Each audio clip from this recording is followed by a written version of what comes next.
그래서 나한테는 대 저 잘남기니 신신난겐게 파서기 능인데 좀마다 주문 안 봐서래 다는 신기해 저러 보면 게 Więc najpierw chciałbym pozdrowić wszystkich, którzy słuchają przez internet, w szczególności szlachetną Sangę i wszystkich moich przyjaciół w Darmie na całym świecie, Tashidelek. Wszyscy mnie słyszycie dobrze, prawda?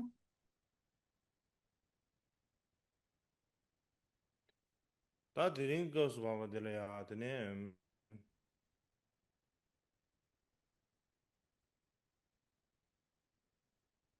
다다 가상 못윈다 가상디 가래 주무지라 그 콜로 Więc dzisiaj będziemy kontynuować 한기 되는수는 to 향상기 그 omawianie 인나로래야 podziału na te 내용이 cztery 다 podszkoły, na te 아니 cztery frakcje, czy też odłamy buddyzmu.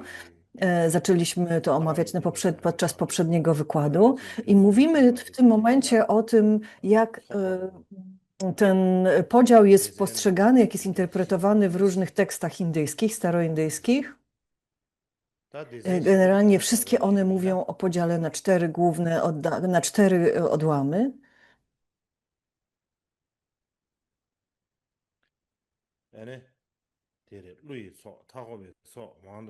To pokazywaliśmy też poprzednio, więc to jest odłam nagów, odłam oddalonych, odłam uczonych i odłam czcigodnych. Więc omówiliśmy je po trochu, prawda? Już?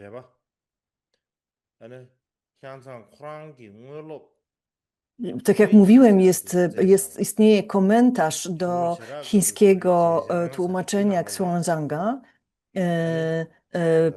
stworzony przez Kuei-ji, przez ucznia Xuanzanga, który Xingzanga, Xuanzanga, nie wiem, Xingzanga, który jakby stworzył komentarz do tłumaczenia tekstu opisującego te podszkoły i teraz jakby opowiemy o tym, co ten komentarz na ten temat mówi. On mówi o tym, że że ten podział dotyczył głównie poziomu praktyki członków tych społeczności. Niektóre teksty mówią, że głównie chodziło, że głównie chodziło o podziały geograficzne, inni, że językowe, inni, że poziomu wykształcenia, inni, że poziomu praktyki. Więc zgodnie z tym, z tą interpretacją, mówi się o tym, że ten odłam nagów lubił się kłócić, że to byli ludzie, którzy cały czas inicjowali jakieś dysputy, jakieś konflikty, jakieś kłótnie. Bardzo często jakby przyjmowali w swoje biksu, którzy naruszali swoje ślubowania.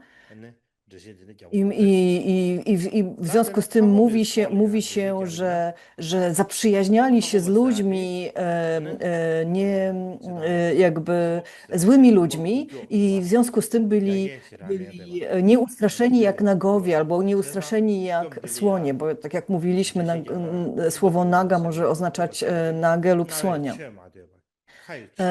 I dalej, według tego komentarza, odłam oddalonych oznacza takich tak zwanych mnichów, którzy nigdy nie słyszeli darmy, tylko udają darmy, że nigdy nawet nie wypowiedzieli słowa prawdziwej darmy, ale udają darmy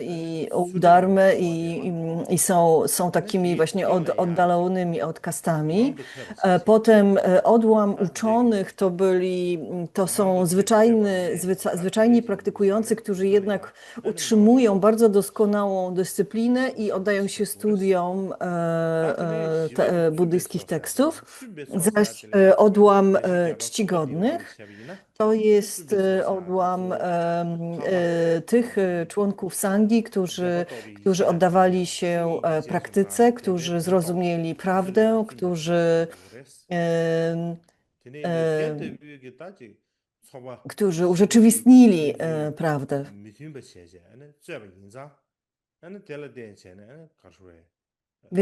Więc pojawił się pewien konflikt, dysharmonia pomiędzy tymi czterema odłamami, czterema frakcjami, który doprowadził do pierwszego podziału na dwie główne szkoły buddyzmu.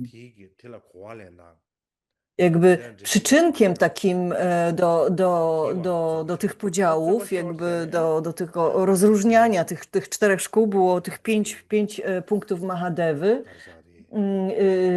Niektóre z tych odłamów chciały zaakceptować, przyjąć punkty Mahadevy, niektóre nie chciały, niektóre były bardziej potrzebowały zmian, niektóre były bardziej tradycyjne i tak dalej. I w ten sposób doszło do tego pierwszego podziału na dwie szkoły.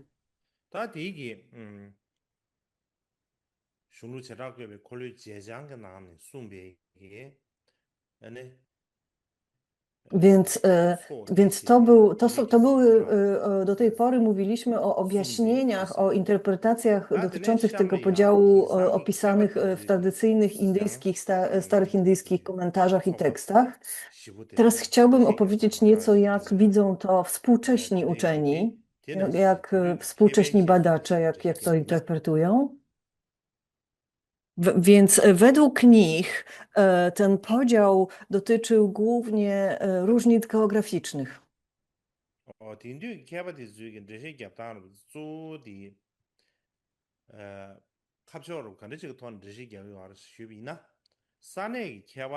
Więc to jest oni jakby głównie widzą, że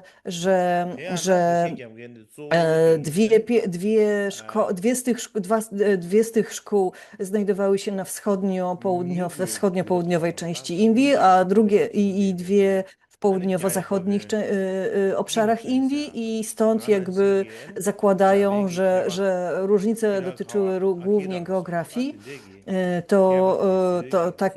O tym pisze chiński uczony Yi Shun i japoński uczony Hikarawa Akira. I po prostu oni przestudiowali jakby geografię buddyzmu Nikkei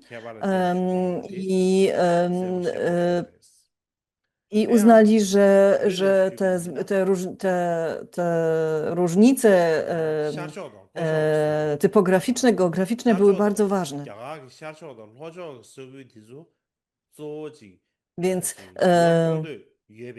Więc te południowo i wschodnie regiony Indii, tam w tych regionach głównie rozwinęła się Mahasamgika.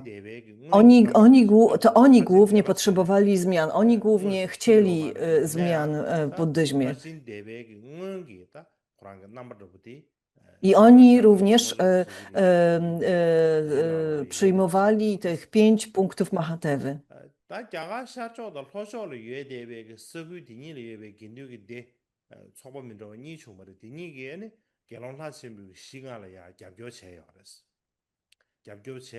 I sanga w południowo-wschodnich Indiach składała się głównie z tych dwóch grup, które przyjmowały 5 punktów Mahadevy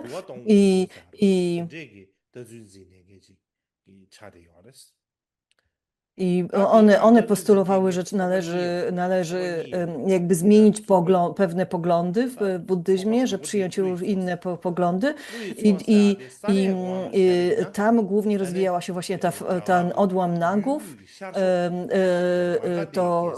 który był popularny głównie w wschodnich i centralnych Indiach, Pataliputra, czyli w Paliputrze, czyli Patna teraz, tak?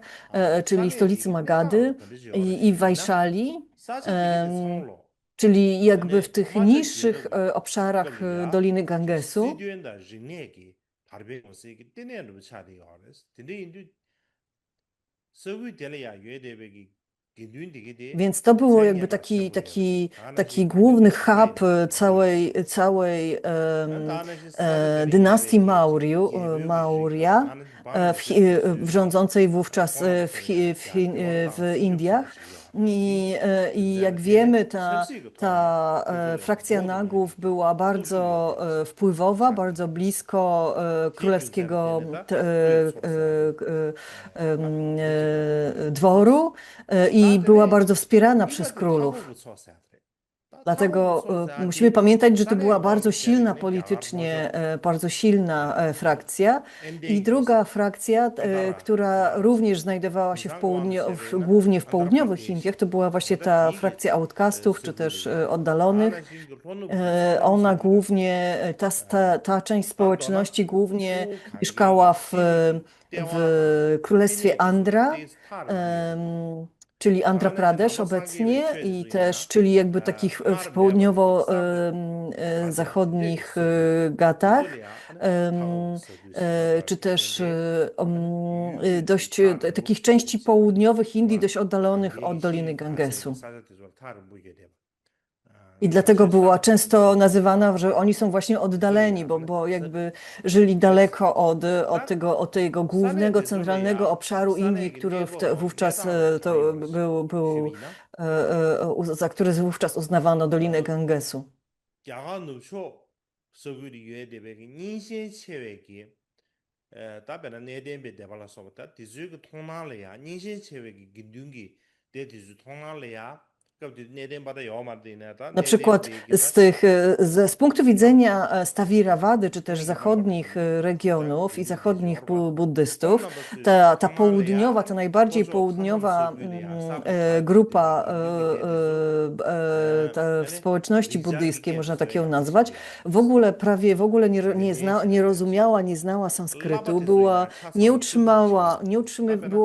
niewykształcona, nie utrzymywała wszystkich zobowiązań, wszystkich ślubowań i była generalnie no, taka słaba, zdegenerowana trochę. 탄섬 속에 디술에 양고 유유다 민자와 든제게 지야 빡빡 그런 거야 서로 다 든제게 거라 Na przykład w Winai mówi się o używaniu skór, wyrobów ze skóry. 뉴에 라바트 W 소리 południowych Indiach 교화당 거야 여러분 든제 온디 거라 이내 딱고 누쇼 닌센차와 디스 따단 셰비나 지 로조 탄섬 속에 예데베 긴두기 디스 라바시라 지구로 na przykład 통과 알았어 근데 이 디교자들은 고졸이야 타고 쳐 타고 봐서 이제 멤버 때네 나는 근데 이제 그런 타고 쳐 Na przykład tam w Inai opisywano, czy mniszki mogą na przykład nosić buty ze skóry, tak? Czy też takie sandały wtedy ze skóry i ci mnisi z południowych właśnie obszarów, najbardziej oddalonych obszarów, jakby uważali, że to nie jest ważne, że trzeba zreformować te zasady i je no, trochę rozluźnić. 교화동도에 떠주고 차는 교화동도에 봐 아니 즉 되게 그런 삼로 구양부에 될 댄션에 야로저래 치수 Oni byli tacy bardziej, uważali, że te zasady powinny być luźniejsze, luźniejsze. 치수다 Mm. 티버친비 가쇼에 최냠내 챙게 되게 대화들이 막 오충 물어봐 대 맛이 제래야 티버친 시에베 감 시에쇼도 간다래야 다 샤르초 로조스 윌리 Później omówimy na przykład tutaj jeszcze ten obszar i tą społeczność, kiedy zaczniemy mówić o rozwoju Mahajany. Więc tak jak mówiłem, we wschodnich i południowych częściach Indii rozwijała się głównie grupa, czy też społeczność tych Nagów i outcastów. Natomiast na zachodzie i północy Indii ludzie byli bardziej tradycyjni, bardziej przywiązani do tradycyjnego sposobu praktykowania buddyzmu. I tam się rozwinęła właśnie Staviravada.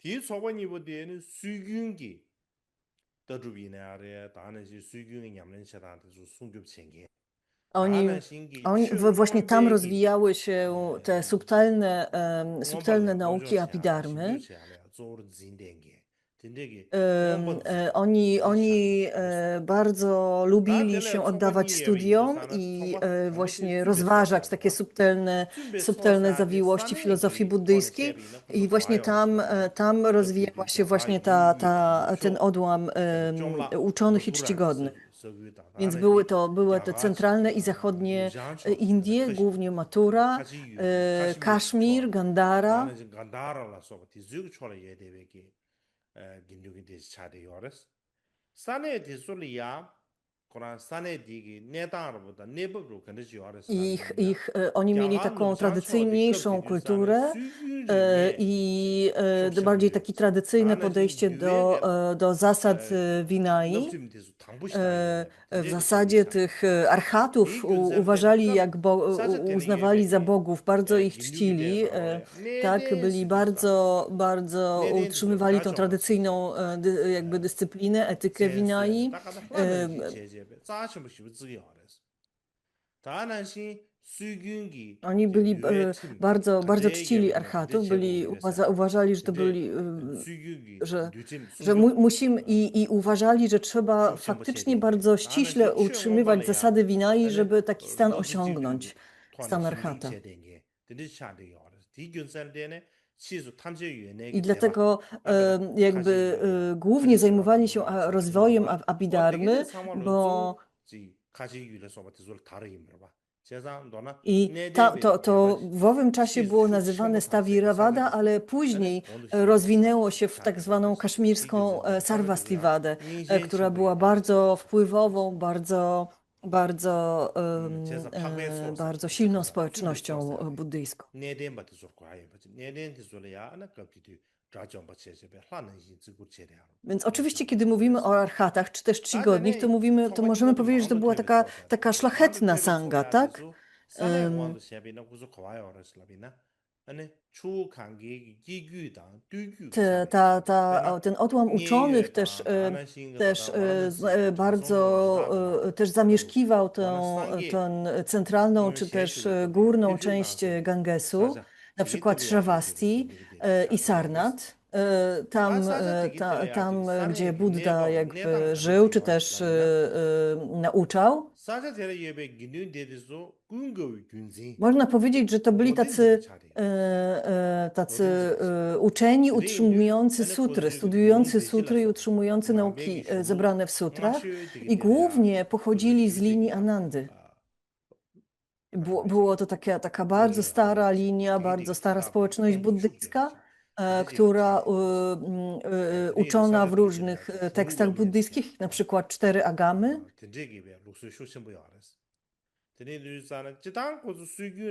Więc również bardzo tradycyjna, z takim bardzo tradycyjnym podejściem do Vinai i do poglądów opisywanych w sutrach na przykład.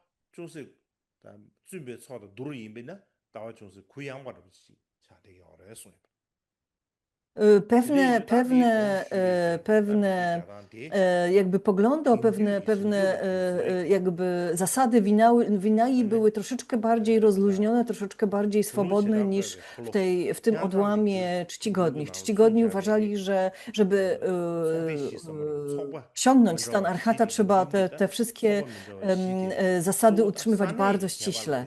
Natomiast tutaj tych uczonych nie interesowało, czy też uważali, że nie mogą osiągnąć stanu archata, więc oddawali się głównie studiom i pewne zasady dotyczące praktyki praktykowali w taki luźniejszy sposób. Teraz to wszystko opisywał, tak jak powiedziałem, ten komentarz do przykładu, chińskiego przykładu Xuanzanga. Xuanzanga.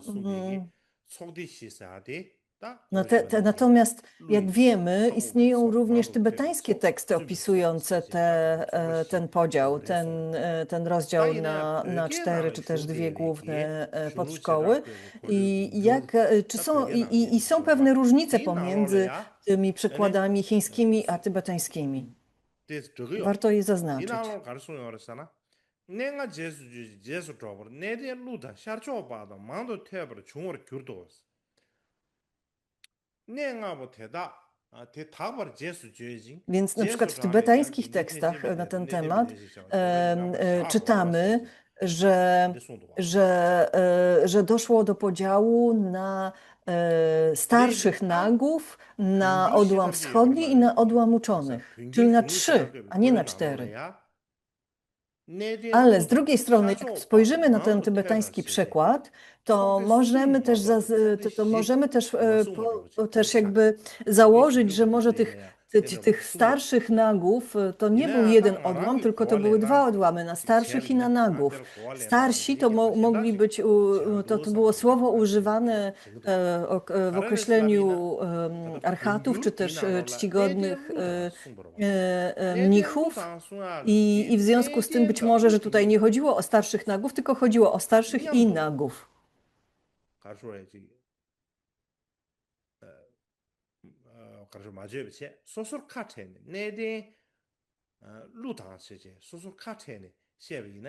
Więc powinniśmy przyjąć, że to nie jest jeden odłam, tylko 2 tutaj opisywane i wtedy ten opis jakby odzwierciedla to, co jest zawarte w przekładach chińskich.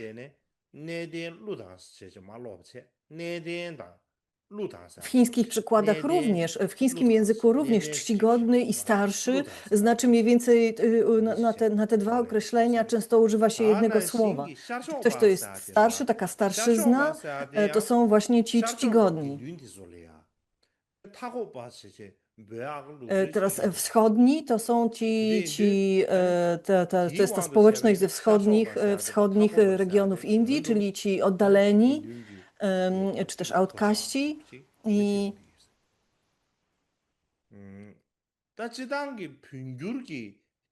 Więc podobnie w tybetańskich przekładach i jest jakby pewne kwestie są tak napisane, że trudno je zrozumieć. Trudno dobrze jakby domyślić się, o co tutaj chodzi. Dopiero kiedy porównamy ten tybetański przekład z sanskrytem albo z chińskim, dopiero wtedy zaczynamy rozumieć, o co w tym tekście chodziło. Chodzi głównie tutaj o ten tekst, koło rozróżniające różne tradycje piśmiennicze, tak? O tym tytule.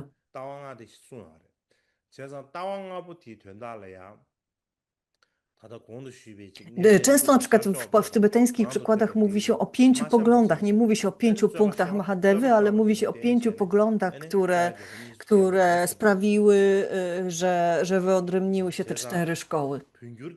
A potem z tych 4 jakby 2 główne szkoły buddyzmu.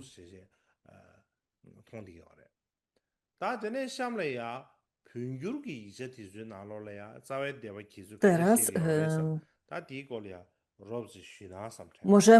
możemy spójrzmy na to w tybetańskich przekładach, tych rdzennych tekstach i ten rdzenny podział, jak się odbył, więc w niektórych tekstach mówi się o tym, że była jedna rdzenna szkoła, i w innych mówi się, że były 2 rdzenne szkoły, w innych, że 3, w jeszcze innych, że 4. Więc istnieje wiele wyjaśnień w tybetańskich tekstach, które bardzo różnie jakby opisują, czy też interpretują ten cały podział.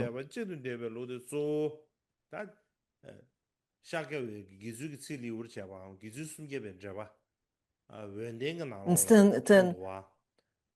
Więc ten tekst, który mówi, że była tylko jedna rdzenna szkoła, mówi o tym, że była jedna i że jedyną rdzenną szkołą była Sarvastivada.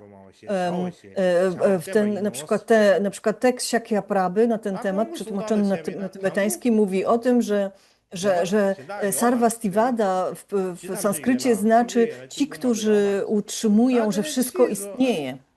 Więc to była szkoła Sarvastivady, tradycji Śravaków, czy też tej podstawowego pojazdu. I to była ta oryginalna, pierwsza szkoła jakby buddyzmu. I dopiero po odejściu Ashoki, króla Dharmy Ashoki, doszło do rozdziału ze względu właśnie na poglądy i że tylko, ale tylko ta Sarvastivada była pierwszą oryginalną szkołą buddyjską, reszta to są takie jakieś rozwodnione odłamy tej głównej oryginalnej szkoły. Innym objaśnienie przekazuje Bhava Viveka, który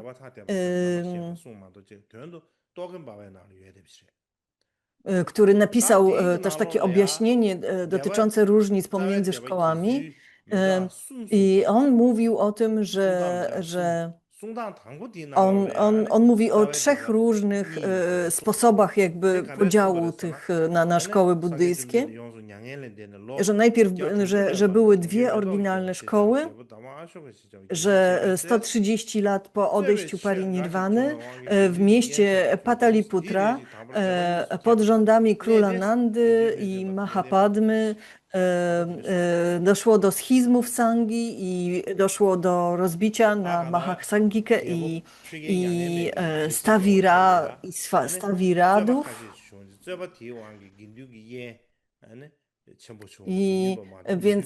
Więc on uważa, że doszło, że za czasów panowania króla Ashoki doszło do pewnych konfliktów, do pewnych dysput pomiędzy różnymi społecznościami buddyjskimi, które doprowadziły właśnie do rozpadu na te dwie główne szkoły.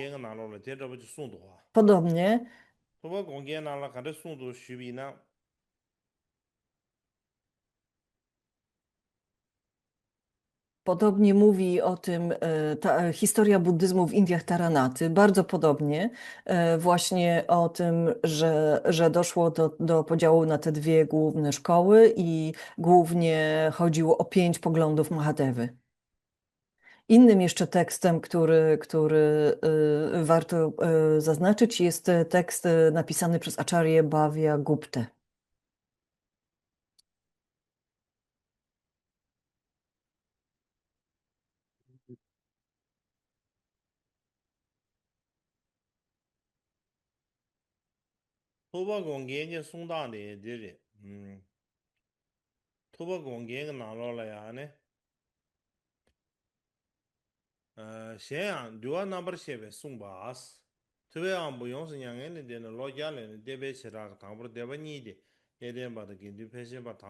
Że ten tekst mówi, że 100 lat po Parinirwanie Bundy doszło do podziału na dwie szkoły, Mahasanghikę i Stavirawadę.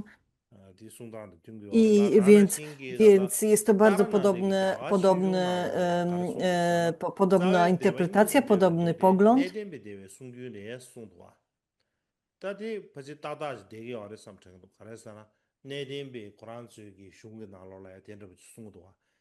Podobnie w historii buddyzmu w Indiach Taranaty również mówi się o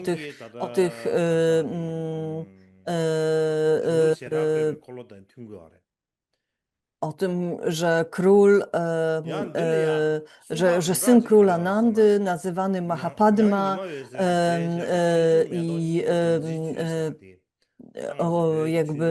obwieścił tych 5 punktów, 5 czy też kontrowersyjnych punktów, które doprowadziły do rozpadu na 4 i potem 2 główne szkoły, a potem na 18 dalszych podszkół.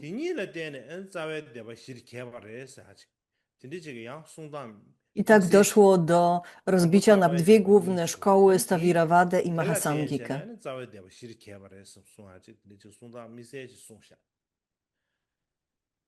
Więc niektórzy mówią, że najpierw doszło do rozbicia na 4 i z tego powstały dwie główne szkoły. Niektórzy mówią, że najpierw było dwie główne szkoły, potem 4 podszkoły, a potem dalszych 18 i tak dalej. Są różne interpretacje tego, co się stało.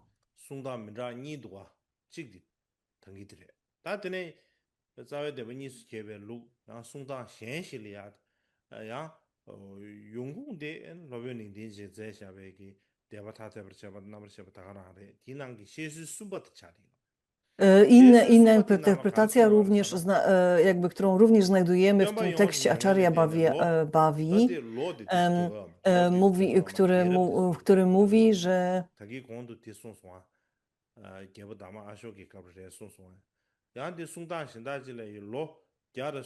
za czasów Dharmashoki, po 137 latach od odejścia Buddy, doszło do rozbicia na 4 szkoły, głównie na 3, przepraszam, na Sthaviravadę, Mahasamgikę i Vibhjavadinów, czyli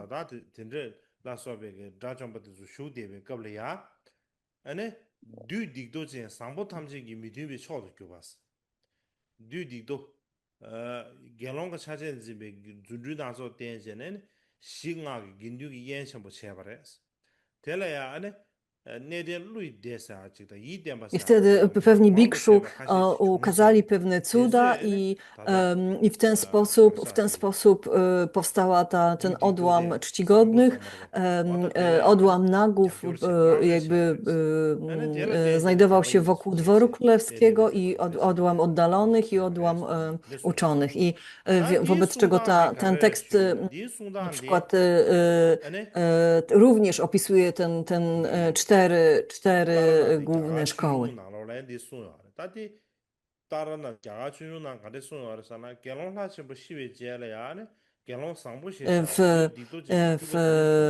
W tej historii buddyzmu Taranaty, gdy odszedł Mahadeva,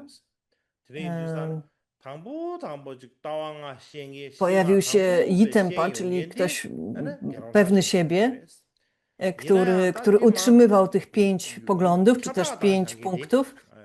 Więc nie mówi się tutaj o Mahadewie, tylko mówi się o innej osobie, która upowszechniała te 5 punktów później w całych Indiach.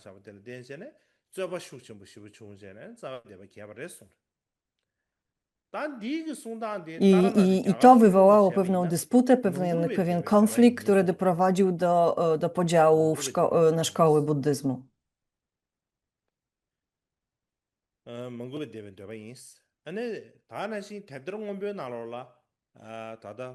Mówi się, że tego rodzaju, nie, przepraszam. Acharya Bhavaviveka utrzymywał taką interpretację, że szkoły Samitiya, że jakby akceptował, że doszło do podziału na te 4 główne, jakby rdzenne szkoły, tego rdzennego podziału na 4 szkoły.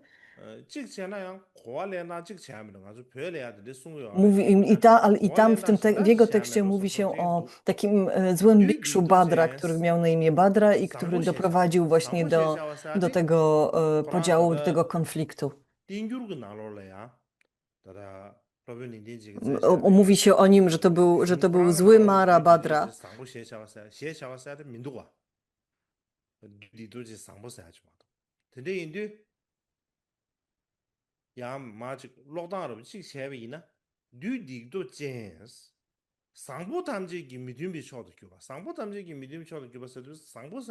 Więc nie chodzi.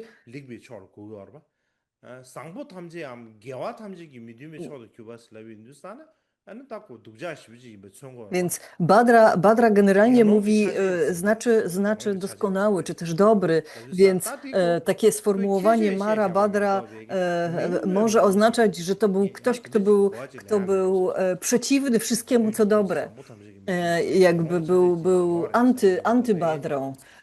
I 따디다로야 dlatego nazywano się go nim, dlatego 중코랑 집에 nazywano 제비나 go Mara Badra, 이 czyli 밤에로서 그냥 가서 antybadra.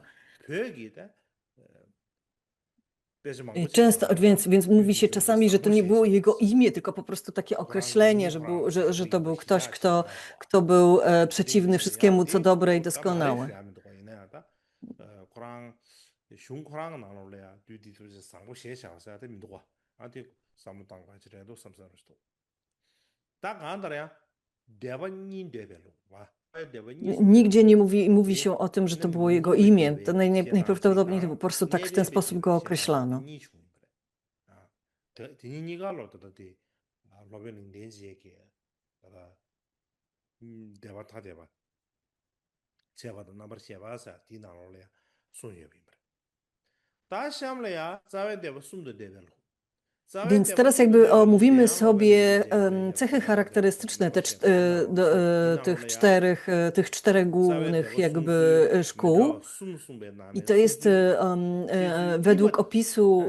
자외 대바 숨도 대별로 opisywanego przez tybetańskich uczonych. 디나 가르쳐 셴이기 마와네 I 스티네 가마시네 większość z 자외 nich 야와네 jakby 숨데 mówi, 디디다 że 네네마다 te cechy rozróżniające cztery szkoły dotyczyły ich 제발로 좀 숨. nauczycieli, języka, 다 자외 대바 숨도 rozmiaru 예당디 szat 조나타나디 i 대화 też 신중 나올래야 jakby, 균균 가서 균균 패진 대비 숨기래 ostatniego członu imienia 자외 nadawanego 숨기다데 균균 mnichom. 패진 대비 숨기래 근데 숨. 다 되게 자외 대바 숨도 대별로 다 되네 타마디 자외 대바 싫은 대별로 자외 대바 싫은 대별로 telea 야또 숨다 Jest tak jak 미라고 mówiłem, w buddyzmie tybetańskim 숨다 미라서 niektóre interpretacje mówią o trzech głównych szkołach, niektóre mówią o czterech szkołach. Em, e, 규화하기 대바타데마 때마 뉴바스 딱 하나 공기 주 다다 슈누체라고베 콜레나로라 Większość z nich jakby podkreśla i mówi o czterech szkołach, takich jak na przykład Vinitadeva i 쇼로가 망고 순제 디나로라 다 쇼로가 망고 순제 디 사모 겨모가세 도나 디나로라 on mówi o tych, o jakby społecznościach północnych, zachodnich, wschodnich i centralnych i że niektóre nie. I on dalej na przykład mówił, że ci Sarvastivadzi mieli kolejne cztery podszkoły, Mahasangika miała później kolejnych 6 podszków, Samitiyas mieli kolejnych 5 podszków, Stari Viras, Stari Virowie mieli 3 kolejne podszkoły i w ten sposób jakby pojawiło się kilkanaście tych podszkół buddyzmu. 다는 신기다다 전화지 주인기 전화지 따라나 대기 어떻게 찌찌디 되지 그냥 당이 돌아야 찌디 위벌로 찌디 되지 좋아 Tutaj jest też taki fragment ustęp z tekstu Taranaty, który mówi o tym, że w wielu tantrach i wielu mówi się o tych rdzennych szkołach buddyzmu.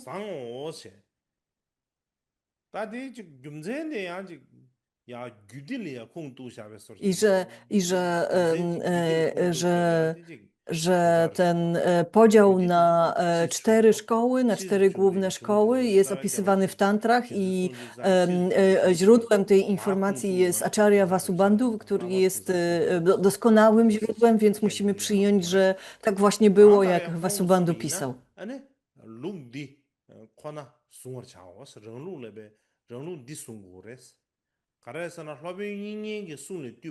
Więc Taranata jakby w ten sposób wyjaśniał, że nasza tradycja powinna uczyć właśnie w ten sposób, jak uczył Vasubandhu.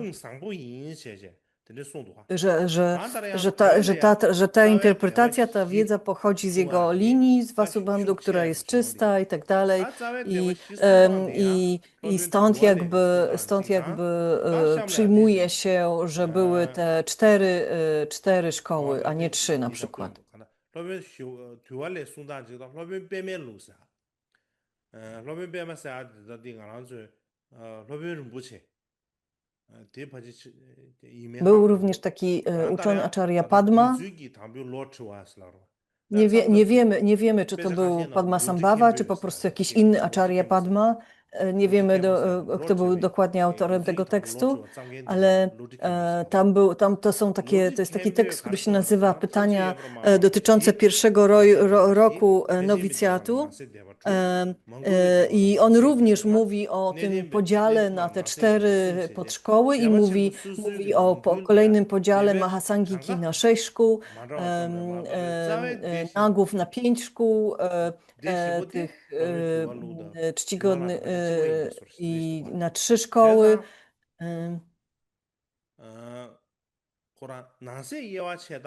I generalnie ten podział jest podobny jak w tekstach Vinita Devy przetłumaczonych na tybetański.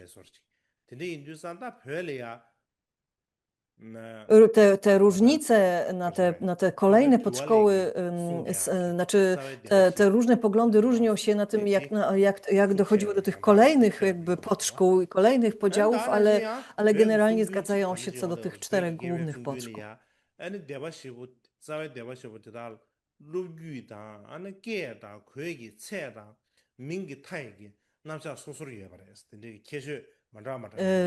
Tak jak powiedziałem, te 4 szkoły miały swoją linię nauczycieli, miały swój odrębny język, miały różną długość jakby szat, długość jakby przydomki, jakby czy też imiona mnichów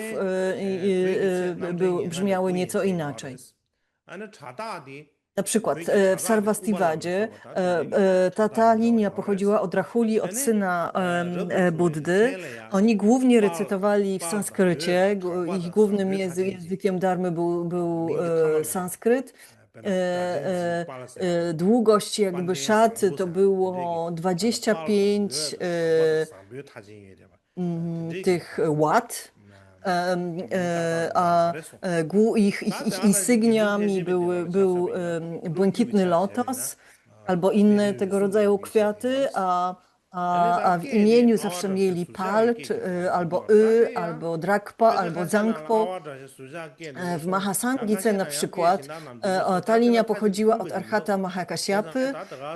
Oni głównie recytowali w języku Apabramsa. Ich szaty były nieco krótsze, 23 łaty. Ich insygniami była koncha.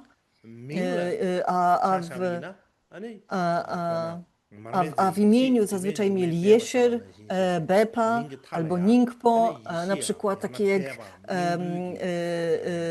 takie jak na przykład Dipankara Dżniana, czyli Jesie, on właśnie pochodził z tej grupy.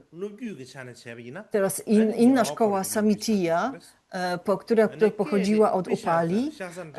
To byli ci, którzy utrzymywali dyscyplinę klasztorną. Ich głównym językiem było Paishachi. Ich szaty były jeszcze krótsze, bo miały 21 łat. Ich insygniami był sotsika, kwiat sotsika. Nie wiem, co to za kwiat sotsika. A w imieniu zazwyczaj mieli bang, albo tsultrim, albo senge, czy tego rodzaju imiona. 4. szkołą zaś była linia pochodząca od Katyayany. Tutaj był błąd na slajdzie, więc poprawiony już. Czyli Stawira, czy też Stawira Vada, tak? to byli szlachetni Katjajanowie. Ich głównym językiem był Prakrit. Ich szaty były takie same jak w szkole Samtiya. Ich insygniami było koło dharmy, a w imieniu zazwyczaj mieli La, Dżungnę, Gocia, na przykład Ratnakara czy Prajnara Varnam. I bardzo wiele z ich imion, ponieważ oni lubili studiować, to bardzo wiele jakby ich członków miało tytuł Kempo, czyli nauczyciel. I z tej grupy wywodził się na przykład Kempo Shantarakshita, który przybył później do Tibetu.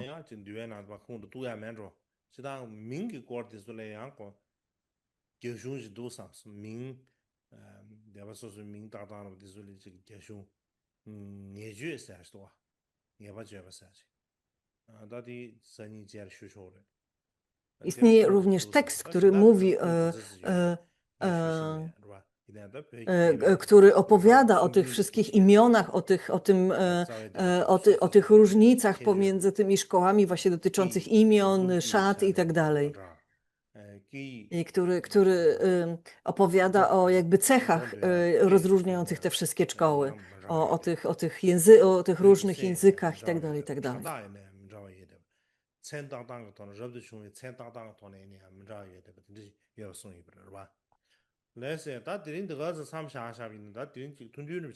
Więc myślę, że na dzisiaj to już wystarczy. Dzisiaj ten wykład był troszkę krótszy, ale myślę, że na tym skończymy. Dziękuję bardzo.